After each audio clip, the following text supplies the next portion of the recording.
नवीन एका ब्लॉगमध्ये आपलं मनापासून स्वागत करते।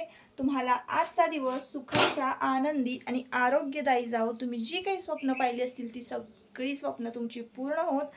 त्याचबरोबर शुभ दुपार। सर्वांना दुपारची वेळ आहे आणि ब्लॉगला सुरुवात केलेली आहे।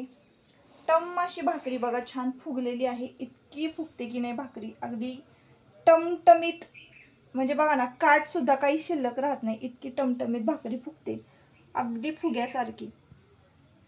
तर आता की नाही सकाळी सगळ्यांची जेवण झाली 11 वाजता आणि आजी बाबा डॉक्टरांकडे गेलेले आहेत सातारला। दादा पण कामानिमित्त बाहेर गेलेले आहेत आणि आयुष, मी आणि देवा तिघच घरामध्ये आहोत आम्ही। तर आता उन्हाळ्याचे दिवस आहेत। तर आज सोमवार आहे, आजचा वार सोमवार। सुरुवातीला वार सांगायची विसरले, टायमिंग सांगितलं, दुपारची वेळ आहे। आता साधारणतः बघा एक वाजला असावा। तर व्हिडिओला सुरुवात केलेली आहे। बरीचशी उन्हाळी कामं जी आहेत ती झालेली आहे। त्यातलं एक उन्हाळी काम जे आहे ना ते आपलं पाठीमागं राहिलेलं आहे। तर ते म्हणजे बघा उडदाचे पापड करायचे आहेत। आणि त्यानंतर ना आज रात्री, काल रविवार होता, तर कुठेतरी जावं फिरायला। कारण आता आम्ही दिवाळी झाल्यानंतर बघा फेब्रुवारी महिन्यामध्ये, मला आठवत नाही, फेब्रुवारी महिन्यामध्ये ना आमची फॅमिली ट्रिप गेली होती। तर आत्ताच आम्ही फिरून आलेलो आहोत, बाहेर ट्रिपला जाऊन आलेलो आहोत। तो उन्हाळ्यामध्ये काही ट्रिप वगैरे नाही आहे। आत्ता थोडी सेविंग करायला सुरुवात करायची आहे। कारण कसं असतं ना बघा ताईंनो, उन्हाळ्यामध्ये ना प्रत्येकाला ना काम भरपूर असतं, कामाचे दिवस असतात। उन्हाळा म्हटलं ना की ते फिरायचे दिवस नसतात, ट्रिपला जाण्याचे दिवस नसतात। काम करायचं, पैसा कमवायचा, थोडीशी सेविंग करायची आणि मग कुठेतरी दिवाळी किंवा मग क्रिसमसच्या सीझनला, म्हणजे डिसेंबरच्या एंडिंगचे जे दिवस आहे तर त्या दिवसामध्ये ना आम्ही फॅमिली ट्रिप काढतो। तेव्हा कसं वातावरण जरा चांगलं असतं, थोडीशी थंडी असते, जास्त उन्हाळाही नसतो। तर उन्हाळ्यामध्ये आम्ही काही कुठं ट्रिपला जात नाही, कारण उन्हाळा भरपूर कडक असतो आणि कुठं जायचं म्हटलं ना की अशा उन्हाळ्यामध्ये काय फिरायचं असं वाटतं। तर आता सध्या कसं, आता एप्रिल महिना चालू आहे, तर आता एप्रिल महिन्यातली आजची 21 तारीख आहे। लगेच 10 दिवसांना हा महिना संपेल सुद्धा। 1 मे पासून ना आयुष कॅम्पला जाणार आहे आणि 1 मे पासून ना देवांशकडं मला ना होता होईल तेवढं लक्ष द्यायचं आहे।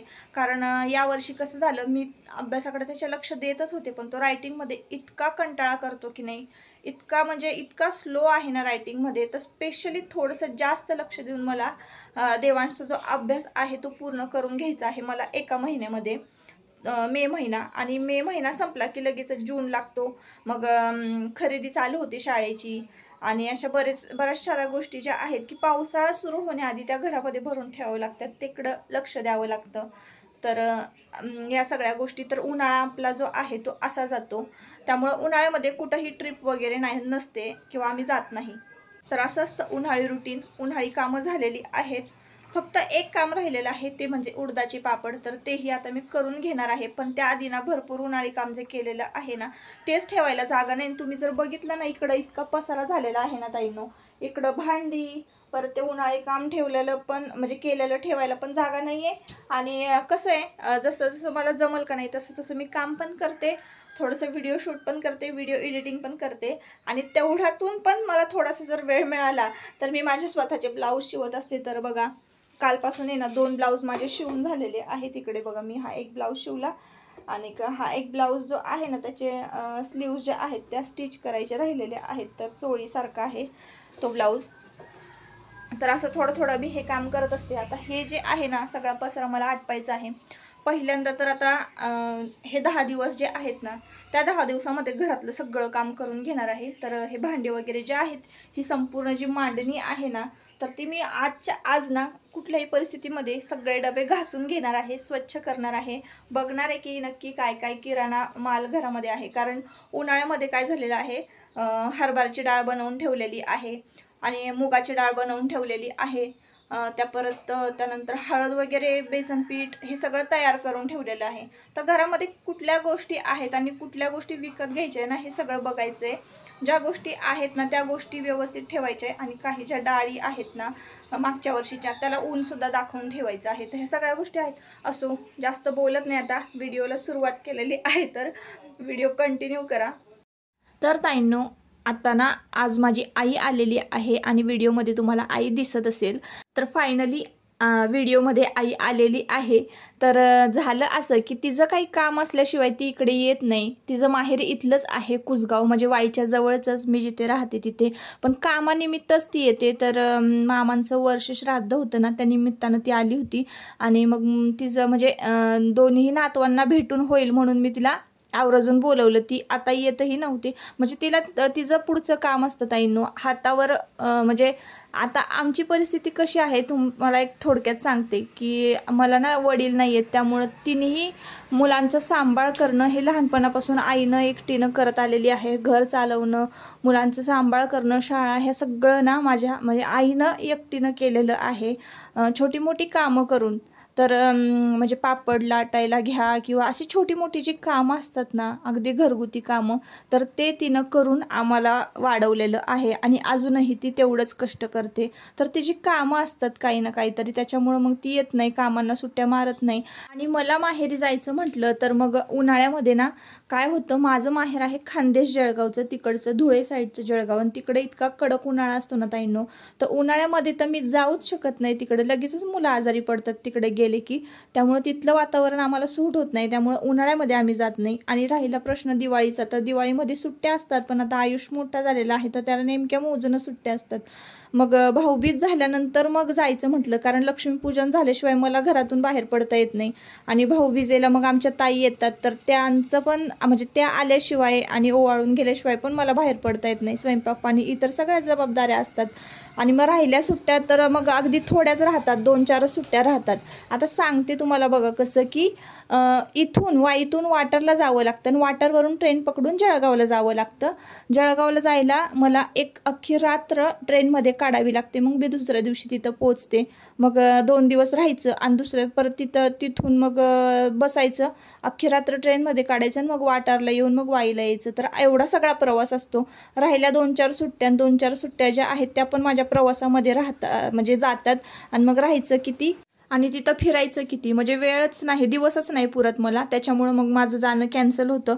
आणि मग असंच होतं की वर्षानुवर्ष मला जायला मिळत नाही. तर फायनली तुम्हाला आजच्या व्हिडिओमध्ये माझी आई बघायला मिळालेली आहे. तर आयुषनं काय केलं, मस्तपैकी छान कोल्ड कॉफी त्याच्या आजीला करून दिलेली होती. तिची तब्येतही बरी नव्हती आणि ती इथून आता माझी लहान बहीण जी आहे चांदवडीला, तर तिकडं जाणार आहे. आता आपले जुने जे सबस्क्रायबर आहेत ना, त्यांना माहिती असेल, मागच्या व्हिडिओमध्ये ना एक व्हिडिओ जो आहे तो मी शेअर केलेला आहे, त्यामध्ये आई पण होती आणि बहीण पण होती. पण आत्ता आपले सबस्क्रायबर 5,000 पर्यंत गेलेले आहेत. आणि बऱ्याच ताईंना ना आई पण माहिती नव्हती आणि बहीण पण माहिती नव्हती, म्हणजे त्यांनी बघितलेलं नव्हतं. तर त्यामुळे ना आजच्या व्हिडिओमध्ये तुम्हाला आई दाखवलेली आहे माझी. तर अशी आहे माझी आई. आणि आईची तब्येत तर खरंच दिवसेंदिवस खूपच खराब होत चाललेली आहे. तिला कितीही सांगितलं कष्ट कमी कर, जरा आराम कर, तर म्हणजे जुनी माणसं कशी असतात की ज्यांना आता काम करायची सवय आहे ना, त्यांना आता बसून खाणं होत नाही. आणि कितीही तब्येत बिघडली ना तरी ती कामच करत असते. तिला कितीही सांगितलं तरी ती नाही ऐकत. तर अशातला तो भाग आहे. तर असो ताईंनो, आता हे कळालं असेल तुम्हाला की मी माहेरी का जात नाही आणि माहेरच्या लोकांना इकडे यायला का मिळत नाही, कारण त्यांना तर कामच असतात. त्यांची परिस्थिती जरा नाजूक असल्यामुळं कसं ते कमवतील तेव्हाच खातील असं आहे. तर त्यामुळं ना तिकडं मला जाणं होत नाही, त्यांचं इकडे येणं होत नाही.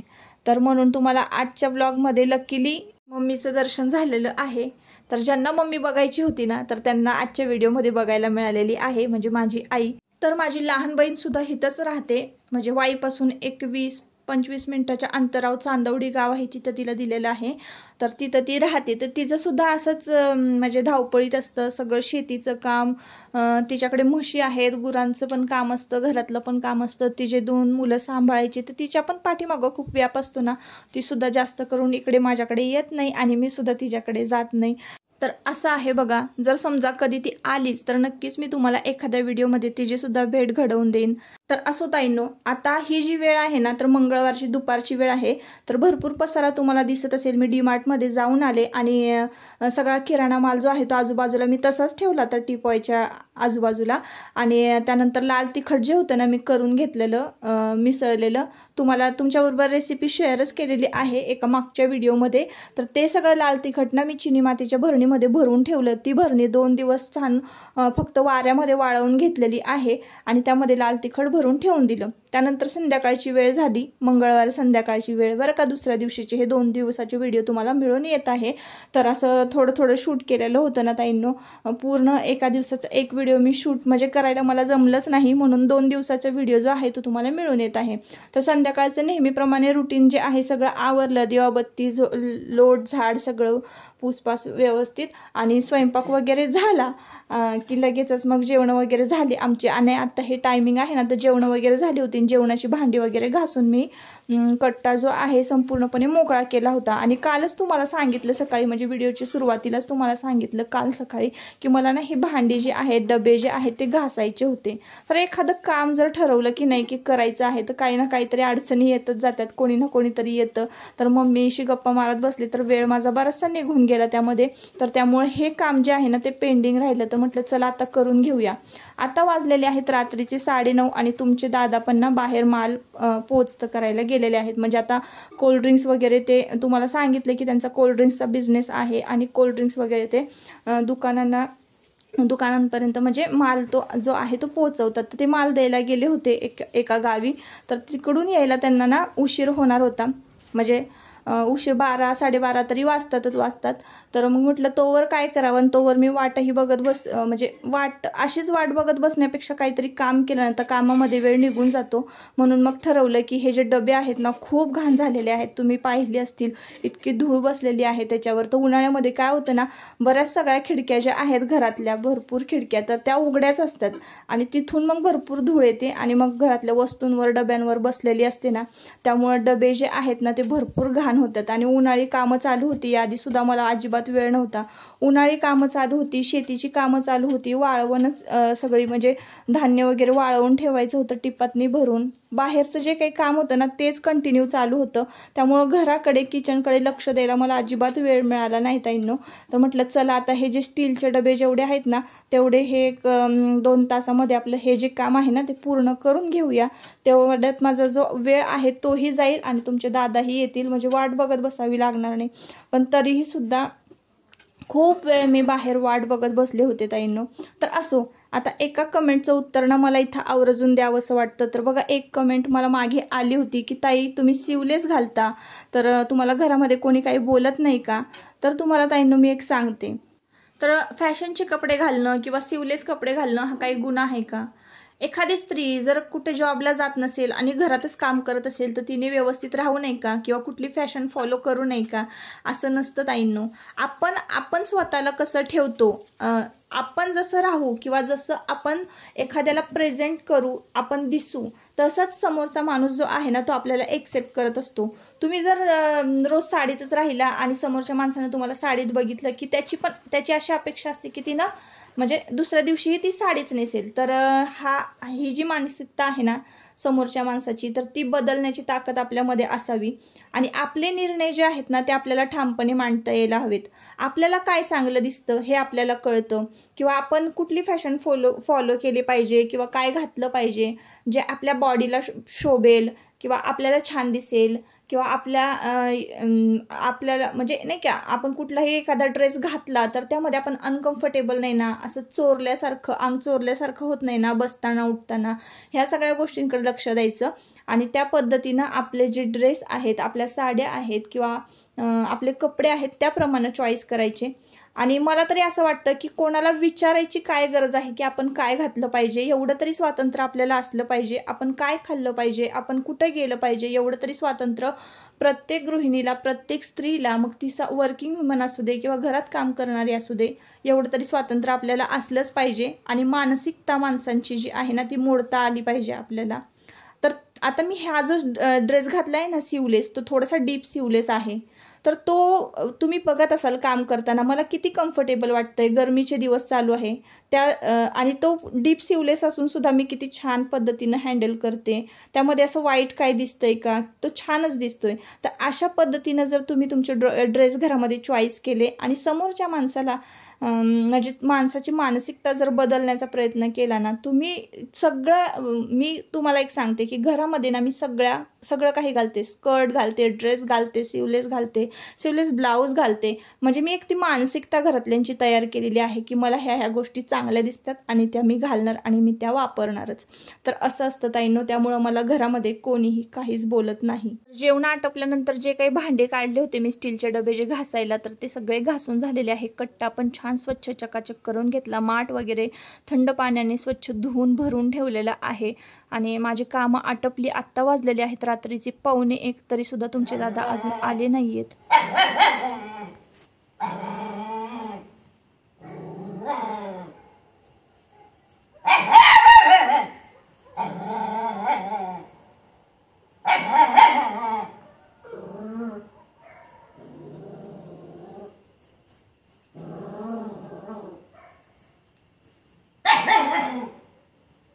तर मागच्याच व्हिडिओमध्ये तुम्ही पाहिलं असेल की आपण छोटंसं भुबू आणलेलं आहे, त्याचं नाव वाघ्या ठेवलेलं आहे.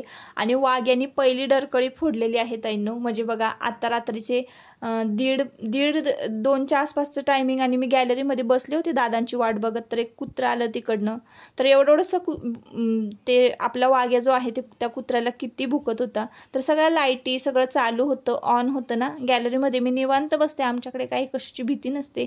छान थंडगार रात्रीचं वारं सुटलेलं असतं आणि माझ्या जोडीला ना आज वाघ्या होता, म्हणून मला एवढं काही वाटलं नाही. तर असो ताईंनो, आजच्या व्हिडिओचा शेवट मी इथंच करते. परत आपण पुन्हा भेटूया नवीन एका ब्लॉगमध्ये. तोपर्यंत स्वतःची काळजी घ्या, मजेत राहा. ब्लॉग जर आवडला असेल तर नक्की आपल्या चॅनलला सबस्क्राईब करा आणि व्हिडिओला लाईक करा.